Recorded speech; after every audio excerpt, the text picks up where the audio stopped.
Hey everyone, thanks so much for checking out this channel, and thanks especially for checking out this video.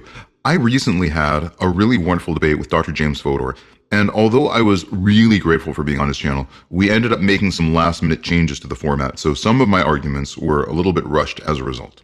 In this video, I'm going to incorporate the things that I learned from our debate, but I'm also going to provide a more thorough discussion of the opening statement that I made, and I'll hopefully be able to explain my arguments in a little more detail. So what I'll be presenting today is a detailed critique of Dr. Fodor's RHBS model. Now, before I get into any of this, I want to say up front that I have a lot of respect for Dr. Fodor's work. RHBS is an impressive and wonderful set of arguments, and it's a real intellectual achievement. And even though I'm arguing against it today, I genuinely do believe it's one of the most rigorous naturalistic accounts of the evidence for the apparent resurrection that's been put together. So please support Dr. Fodor's fantastic body of work. I'll link to his website and also to his book, Unreasonable Faith, in this video description.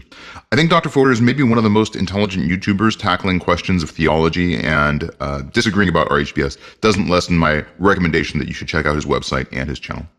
Now, for those of you who aren't familiar, RHBS stands for Reburial, Hallucinations, Biases, and Socialization. It's a model that attempts to explain the evidence around the death of Jesus and the birth of Christianity without invoking a supernatural resurrection. Now, I'm also going to link to Dr. Fodor's video where he explains this in greater detail, but just in brief, the R is for reburial, which is the idea that Jesus' body was temporarily placed in Joseph of Arimathea's tomb, but then later moved. The H is for hallucinations, and specifically bereavement hallucinations experienced by the disciples. The B is for biases, which includes cognitive biases and memory distortions. And the S is for socialization, the social pressures and group dynamics that reinforced and standardized the resurrection narrative. Now, the goal of this video is to look at RHBS in isolation. And I'm going to ask the question, does RHBS move the needle further away from accepting the resurrection? In other words, let's pretend that we're completely on the fence about the resurrection. Would RHBS increase or decrease our certainty that the resurrection did not happen? That's the question that we're tackling. Now, when I introduced myself to Dr. Fodor, the request that I made is let's talk about RHBS, and I'll talk about my critiques of the model. But at the last minute, the day before the event, we actually switched the topic around a little bit because Dr. Fodor really insisted that we talk about RHBS in a way that contrasts it with the resurrection. So that's one of the reasons why some of my argumentation seemed a little slapdash. So I'm really glad to have this chance to present my opening statement from that debate in its entirety and as it was originally intended. All right, so quick obligatory plug for the channel. Please like this video, especially if you get something out of it. Please subscribe to the channel, click the notification button so you don't miss out on future videos. And most importantly, please comment. If there are gaps or flaws or things that you think I've overlooked, I would really love to know that. All right, critique one. So I identified 32 well-documented events from the same 50-year window as the resurrection, so from 10 CE to 60 CE. And these aren't obscure or disputed episodes. And all of these events actually happened according to the consensus of historical scholars. Now, of these 32 events, 16 exhibit RHBS type features that are at least comparable to, and in several cases much worse than, what James identifies in the Christian resurrection sources. And here's the critical point. No ancient historian rejects these events because of those features. They do what responsible historians have always done. They accept the core event while exercising appropriate caution about the details that show signs of ideological shaping. That's the standard method. RHBS type features are reasons to read carefully and in context, and not reasons to throw out the event in its entirety. But when Dr. Fodor reaches the resurrection, he identifies these same kinds of features and treats them as grounds for wholesale rejection of what the sources report. So the same analytical tools applied to Sejanus or Caligula lead to accept the core, but bracket the embellishment. But those same tools become, when applied to the resurrection, reject the entire event and replace it with a speculative reconstruction. Now, that's not what we do with any of the other 16 events. So here's the problem. RHBS provides the appearance of a historical methodology, but the actual work is being done by a philosophical presupposition that was in place before the evidence was ever examined. Now, RHBS is at its core a behavioral and historical model. It claims that specific psychological and social mechanisms produced a false belief in a group of first century Jews. That's a testable type of claim because we have other behavioral models in historical scholarship that do exactly the same type of work. They explain why groups of people acted in the way that they did.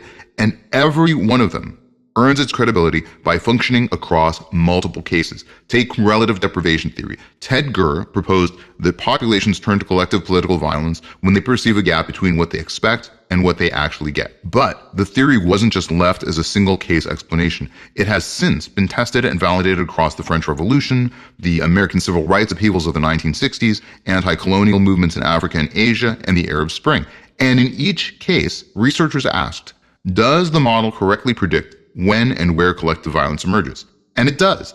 That's why historians and political scientists trust it. The same is true of diffusion of innovations theory, resource mobilization theory, and every other behavioral model that has gained scholarly credibility. They were proposed, they were applied to multiple independent cases, they were refined, and they were accepted only after they demonstrated that they could accurately explain human behavior across a range of settings. RHBS has never been shown to produce accurate results in any case other than the one it was designed to explain. In our debate, Dr. Fodor was very explicit about this point. He stated that RHBS does not explain any other event. He said, in order to explain one historical event, you don't need to explain other historical events. That's a direct quote. And when I pointed out that this meant his model had never been validated, he responded, I don't understand why it being specific to those facts is somehow a weakness. But most behavioral scientists would view this as a specific weakness. Gurr didn't publish relative deprivation theory based on one revolution and then say he didn't need to test it anywhere else. The reason behavioral models are trusted is that they survive testing across multiple independent cases. RHBS has not been tested, and when I tested it, it failed. It would compel us to reject events that every historian accepts.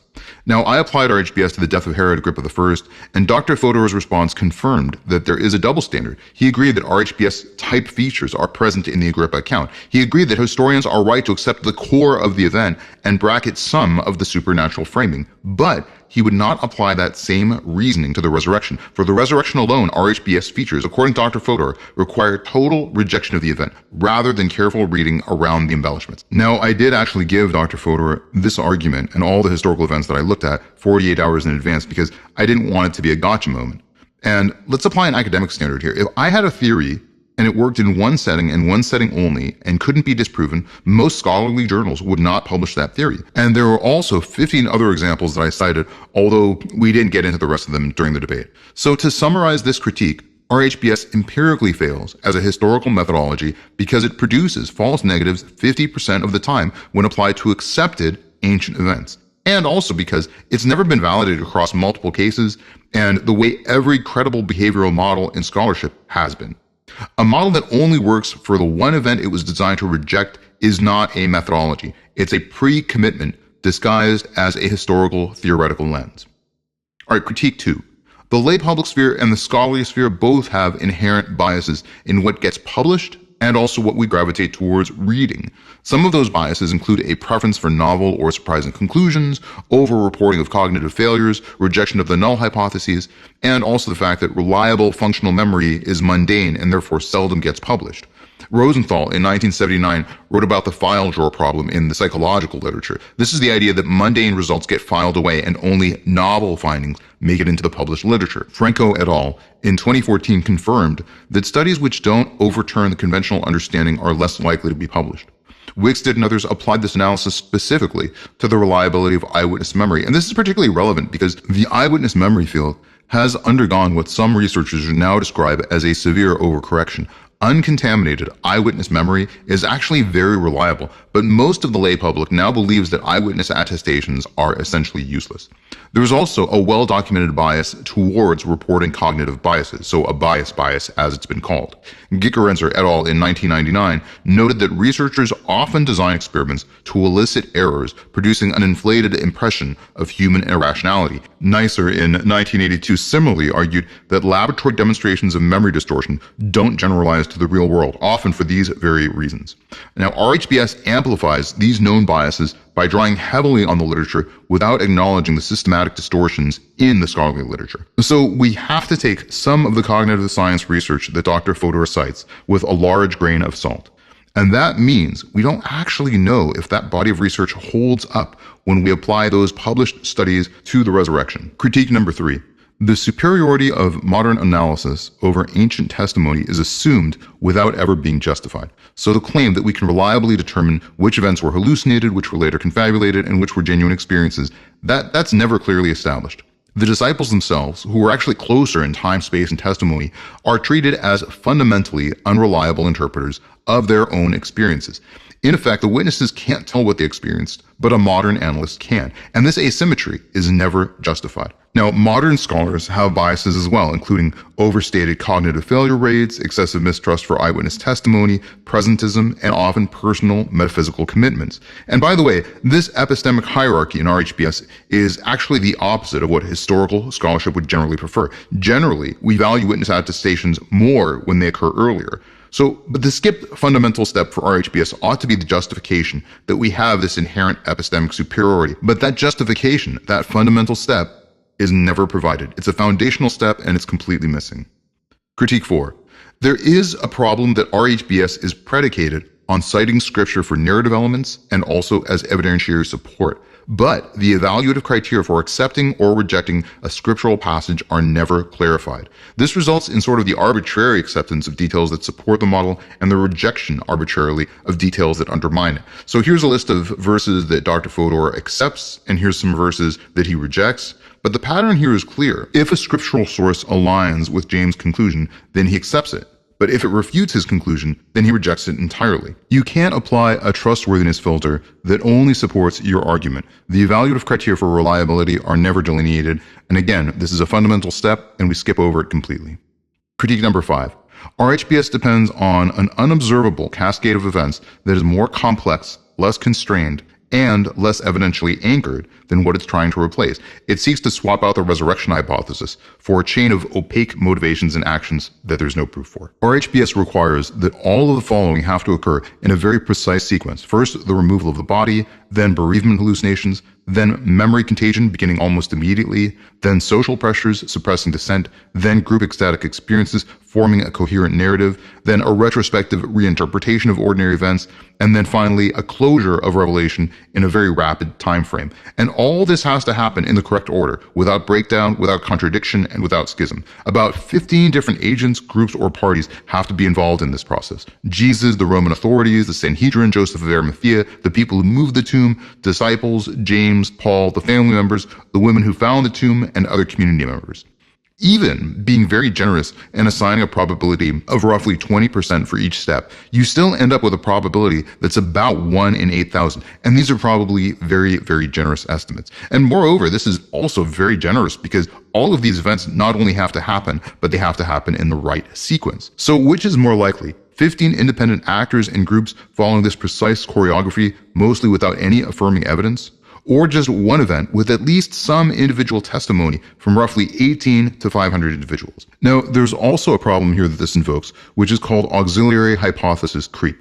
Now, this phenomenon was described by Imre Lakatos, and in the philosophy of science, when a theory requires too many auxiliary hypotheses, which are add-ons needed to save the core theory from refutation, that's a hallmark of the theory being propped up rather than naturally fitting the data. Now, when I looked at the specific mechanisms that are needed for RHBS to be successful, I arrived at about 43 auxiliary components or 43 auxiliary hypotheses.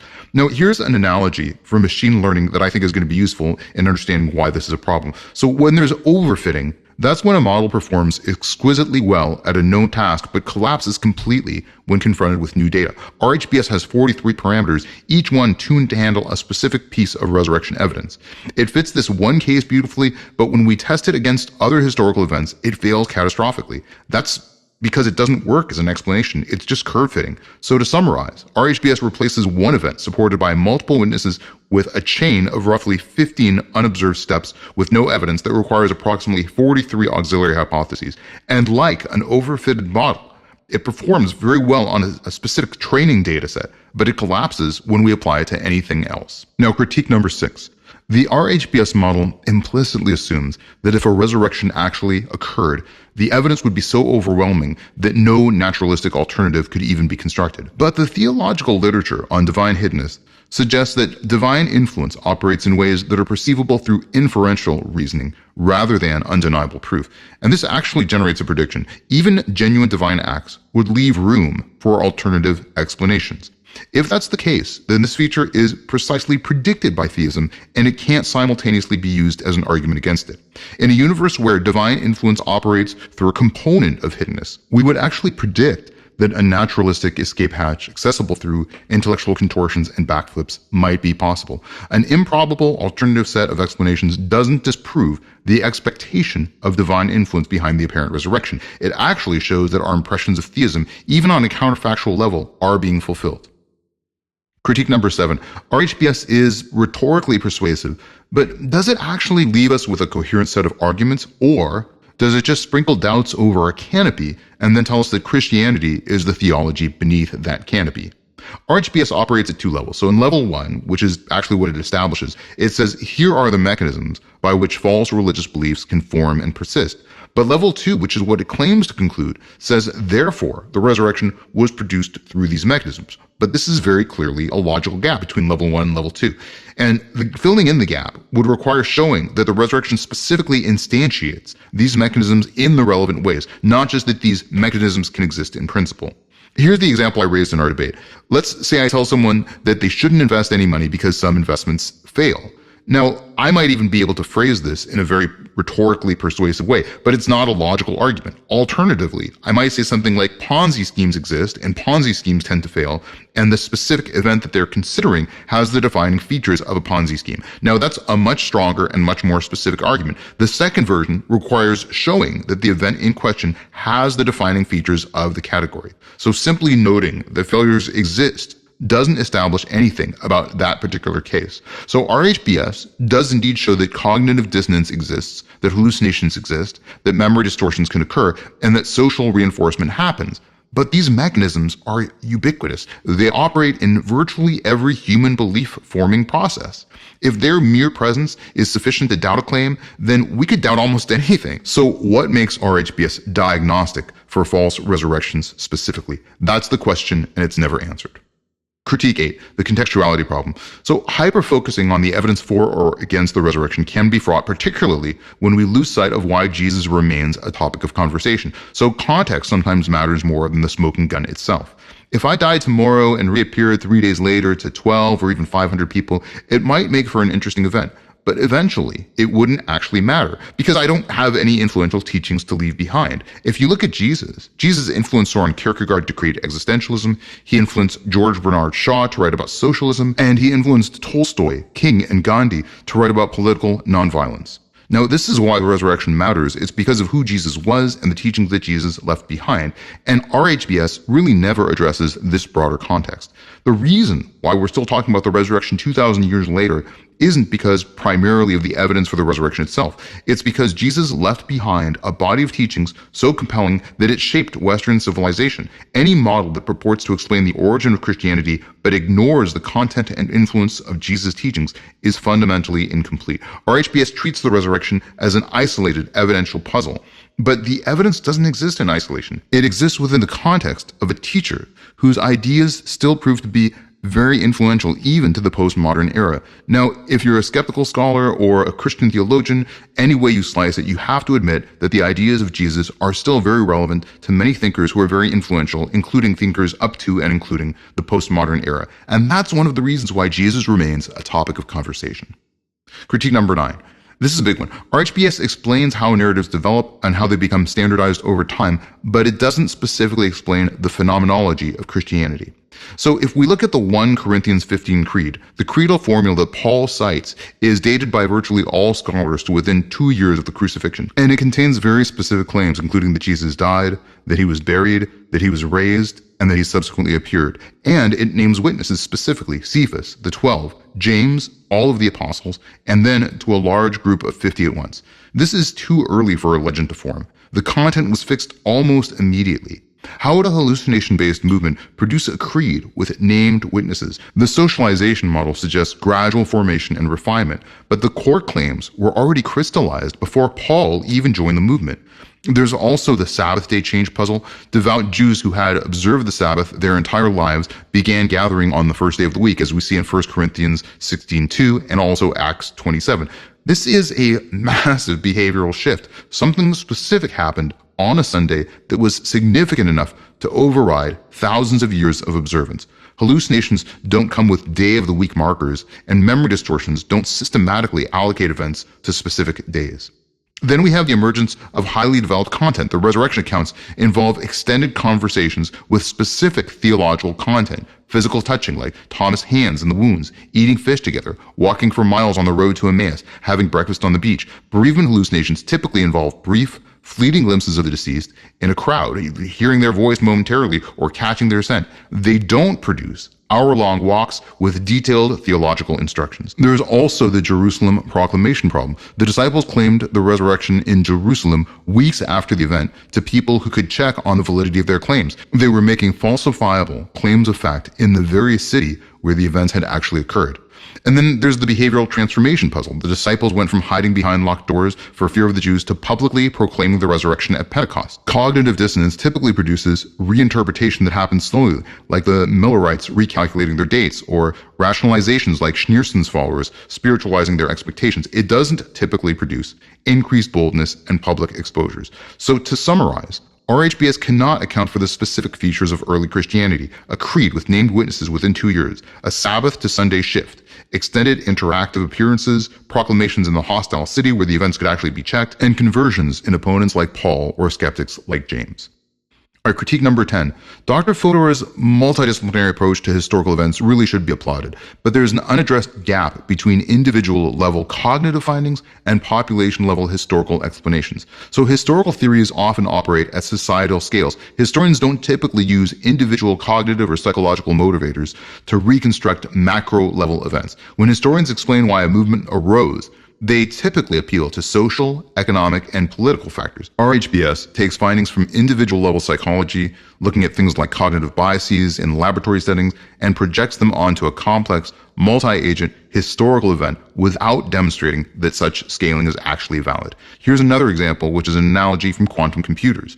Quantum computing works very well at small scales, but we can't scale up the number of qubits because classical physics-like effects predominate at emergent levels. The same concern applies to RHBS. Things that we observe on the individual level in experimental settings might not extrapolate to population-level observations. At the very least, validation would be needed first, and none has so far been provided. Critique number 11. There is an ignorance about Jewish multi-witness traditions and the importance of multiple witnesses in Jewish theology, particularly in the first century. Much of the cognitive bias in the RHBS model is based on individualized experiences. Hallucinations are by definition individual, and grief responses often occur alone. But Jewish audiences were immunized against accepting single attestations without group corroboration, and this would have made the first proto-Christian community highly resistant to these kinds of mechanisms. Multiple witnesses were required in many, many Jewish traditions. I won't go into all of the verses and all the passages that deal with the need for multiple witnesses, but you need multiple witnesses to take any civil action. You need multiple witnesses to get married. You even need multiple witnesses to reset the month each and every single month. So the Jewish evidentiary standard was extremely rigorous, and individual attestation would not have been enough to convince most of the Jewish population that was familiar with these rules and regulations. All right, critique number 14 is the Nicodemus spice problem. So John 19:39 says that Nicodemus bought a mixture of myrrh and aloes, and he purchased about 75 pounds. This is an enormous quantity. At today's prices, this would be worth thousands of dollars. You don't waste this kind of resource on a body that you're just planning to move in 36 hours. If Joseph had always intended temporary storage, why did Nicodemus invest such a huge amount of burial materials? This creates a dilemma. Either Nicodemus didn't know about Joseph's reburial plan, which means that Joseph deceived his own colleague and wasted his gift, or Nicodemus' contribution was made knowingly, which is implausible because these were wealthy, practical men. Or maybe the extravagant treatment suggests that both of them understood this to be a permanent and honorable burial. Critique number 14 is the new tomb problem. So Matthew 27:60, Luke 23:53, and John 19:41 all describe the tomb as new, and they point this out quite emphatically. Now, the reason why this is important is because a new tomb was particularly valuable because it hadn't been ritualistically associated with decomposition. It was still pure. The problem for reburial is straightforward. Why would Joseph use a brand new, never used family tomb for temporary storage of a crucified criminal? The presence of a crucified body would create a ritualistic impurity called tumat met in Jewish tradition. This makes temporary storage of the body in a new tomb even more costly and less plausible. Critique number 16. Let's walk through the RHBS mechanisms and ask, do any of them apply to perhaps two of the most important figures in the New Testament, Paul and James? So let's start with Paul. Did he have a post-bereavement hallucination? No, he wasn't grieving. He didn't love Jesus. Did he have cognitive dissonance? No. Paul had no failed expectations. Jesus' death confirmed his views. Did he have any memory distortions? No, he wrote his own epistles about the events that he experienced. Was he socialized in any way? No, his community was anti-Christian. He was a persecutor. Was there any wish fulfillment? No, he wanted to destroy Christianity. Was there groupthink? No, he wasn't inside the group. And what about James? Did he have bereavement hallucinations? Well, this is very doubtful. There's actually no documented sibling bereavement hallucinations anywhere in the scholarly literature that we have, even though we have hundreds and maybe even thousands of bereavement hallucinations documented in the academic literature. What about cognitive dissonance? No, he really had no failed expectations. What about memory distortion? Well, his conversion is relatively early. What about socialization? Well, again, he's not portrayed as being close to the community in any way. What about wish fulfillment? He probably would have rather been proven right, and there's no reason to think that he would have had any groupthink phenomena. So the bottom line is this. Not a single RHBS mechanism fits Paul or James or their experiences. And if the model can't explain the two most evidentially significant conversions, it's failed to account for the evidence that most needs explaining. All right, critique number 17. RHBS is predicated on a cessation of the experiences of the resurrected Jesus after roughly 40 days, but there's no adequate explanation for why these mechanisms would suddenly be turned off. This would seem to refute the idea that the processes behind the experiences were purely the result of internal cognitive features and groupthink. Other movements that started with a rapid uptick of theological manifestations fracture when the phenomenon doesn't have a clear stopping point. We can look at the 19th century ghost dance movement. This movement fractured into numerous divergent sub-movements very quickly. We can look at Sabbatai Zevi's movement, which split into several different factions. And we can look at cargo cults as well, which proliferated very quickly, but fractionated into different movements just as quickly. The moral from all of these stories is that movements that develop very quickly, unless they have a clear stopping point, tend to fractionate just as quickly. But Christianity itself has a very clean cutoff. Moreover, that clean cutoff is centered around this 40-day issue of the physical appearances of the resurrected Jesus. And the early Christian community remained very unified in this core proclamation. All right, critique number 18. Now, by Dr. Fodor's own admission, RHBS has worked out to create a resurrection belief exactly once in human history. Now, this means that RHBS can describe a mechanism, but if you believe in that mechanism, then you believe in at least an exceedingly unlikely convergence of psychological and social mechanisms that produce a false resurrection belief in one unique case and never again. So either RHBS is exceedingly unlikely or it's not possible at all. So the RHBS supporter is not avoiding the need for an extraordinary explanation. They're simply choosing which extraordinary explanation they prefer, and their choice is the one with less evidential support. All right, now I want to switch gears and talk about something important. As I've gone through Dr. Fodor's work, I've noticed that sometimes his citations don't actually say what he states that they say. When you're building a case as consequential and as detailed as a model for explaining away the resurrection, accuracy with sources is really important. Now, I'm going to give you 3 examples where Dr. Fodor's claims diverge at least slightly from the sources that he uses. All right, example 1 is the Gaddett paper on bereavement hallucinations. This is perhaps the most clear-cut example. In his debate with Jimmy Akin, Dr. Fodor says, and I'm quoting here, "Now it's true that in most cases of bereavement hallucinations, the person who experiences this does not then go on to believe that their loved one is still alive and in some form. However, this can happen in the appropriate circumstances." And I cite one example here of an otherwise psychologically healthy 26-year-old who came to believe that his mother was still alive and reported having encounters and interactions with her. Now, this is a critical moment in the argument. He needs to show that bereavement hallucinations can lead to someone actually believing their loved one has physically returned. And this Gaddett case report is his one example that he uses. But the paper explicitly says the opposite of what Dr. Fodor claims. The paper says he, speaking about the patient, does not accept that dead people do return to Earth. And the author goes on to state, and again, this is a direct quotation, "The patient had retained insight as he believed that this would not happen normally, but in his case was a special occurrence." So the patient explicitly did not believe that his mother had returned to life. He accepted that dead people do not return to Earth, in a direct quotation from the author of the paper, and he retained full insight that his experience was abnormal. And the mother, by the way, in this case, which was very unusual, would have no physical contact with the patient who was being reported in this case report. So there was no tactile experience, and it wasn't like the resurrection appearances that are related in the Gospels. So Dr. Fodor does say in the debate that the patient came to believe that his mother was still alive. But the paper says the exact opposite, that the patient does accept that dead people do not return to Earth. That's a direct contradiction. And this matters because it's his key example in his one-sided case to support the claim that bereavement hallucinations can bridge the gap to resurrection belief. So his own source actually demonstrates the opposite of this. Now, example 2 is the French et al. Haunt study. Dr. Fodor cites a study that constructed a haunted room and elicited hallucinations in participants. But in reality, the French study from 2009 involved a primed group of participants sitting alone in a dimly lit, featureless room for about 50 minutes. And the reported experiences were very mild sensory distortions, things like dizziness and vague feelings of a presence, not interactive hallucinations, and definitely not appearances of recognized individuals. The study's main environmental causation hypothesis actually failed, and the only predictor was a pre-existing psychological trait. I'm not going to go into further detail about this due to the length of this video, but the gap between the study and what RHBS needs it to show is actually really enormous here. Example number 3 is the Stolz Pentecostal Healing Study. Dr. Fodor cites the Stolz paper as documenting how collective supernatural experiences can be constructed in real time. But the Stolz paper is actually a debunking paper that shows how professional faith healers use stage management techniques to create the illusion of miracles. And it explicitly demonstrates that the system collapses without active curation, and it does also require a pre-believing audience. Now, neither of these two features existed for the resurrection appearances. I won't belabor this example further, but I'd encourage you to read the paper for yourselves.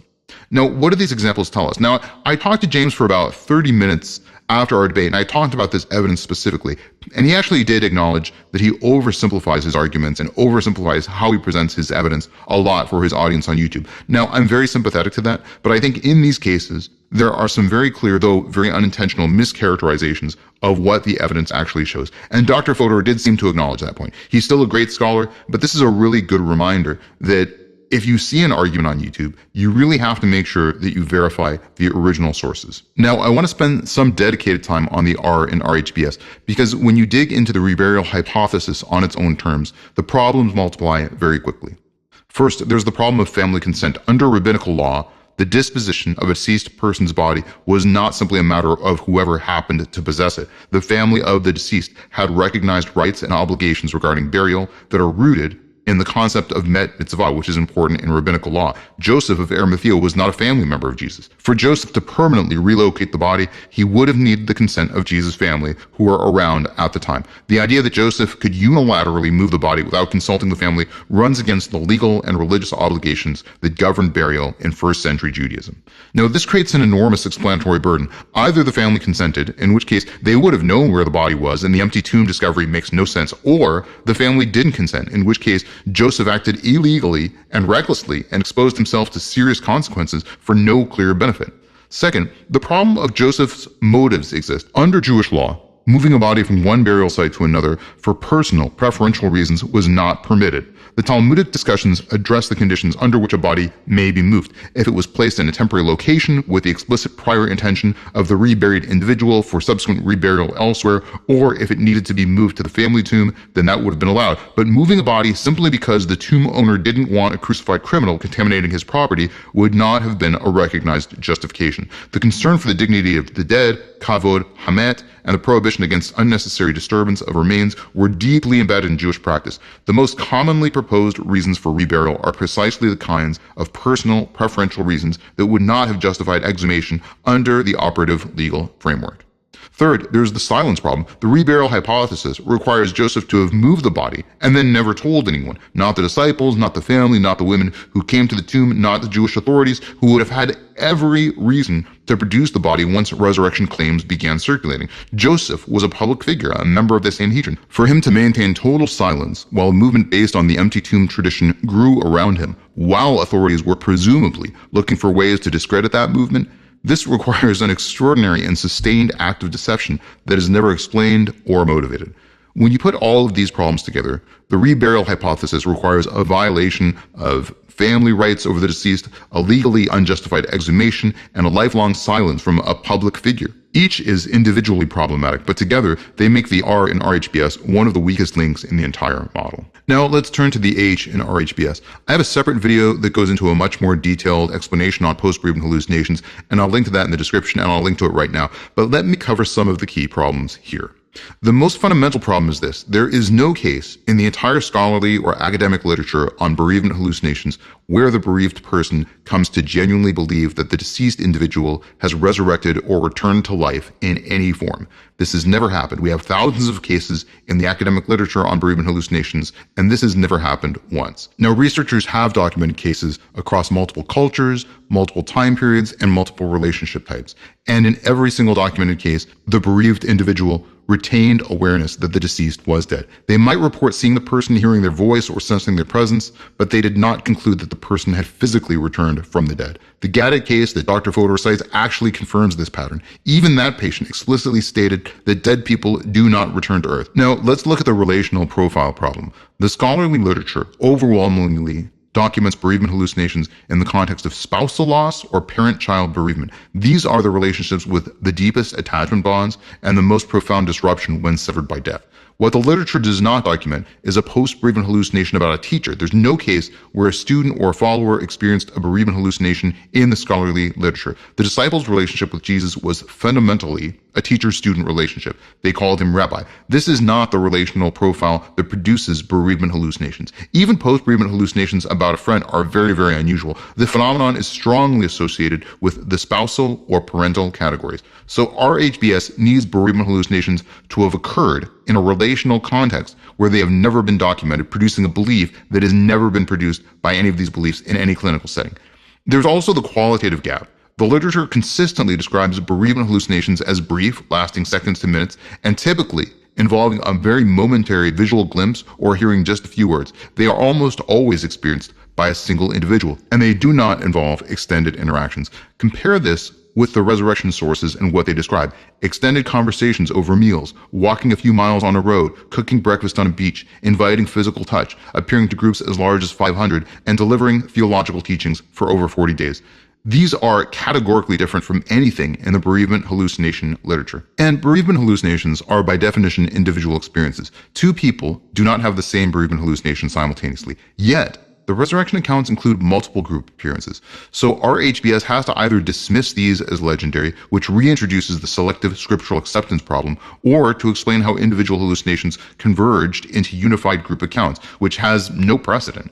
So the H in RHBS requires a type of hallucination that has never been documented in a relational context where bereavement hallucinations have never been observed, with a qualitative character that is categorically different from what we know from the literature, including group experiences that are psychologically impossible by definition. And it also must apply to individuals like Paul and James, for whom the prerequisite conditions of bereavement don't even exist. So the hallucination hypothesis is not supported by the psychological literature, and it's contradicted by it at every significant point. So the H in RHBS is not a naturalistic explanation for the events that we see unfolding. All right, let me close with the challenge. For those who favor RHBS, do you actually believe that it's a likely or possible explanation, or do you just believe that it's unlikely to be possible or even exceedingly unlikely, but it's at least more likely than the resurrection?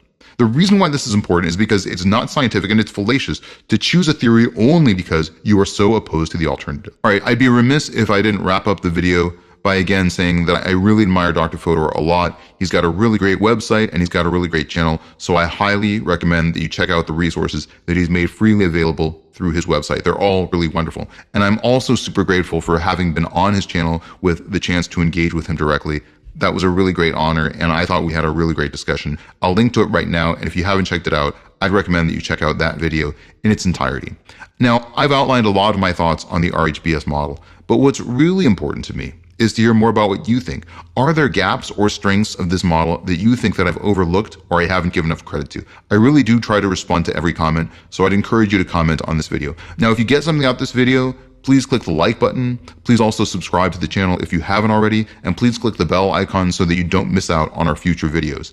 Well, once again, I'm asking a lot from all of you, and you've already listened all the way to the end of this video. So the one more thing that I'll ask from all of you is that I hope that you all, please, have a really wonderful day.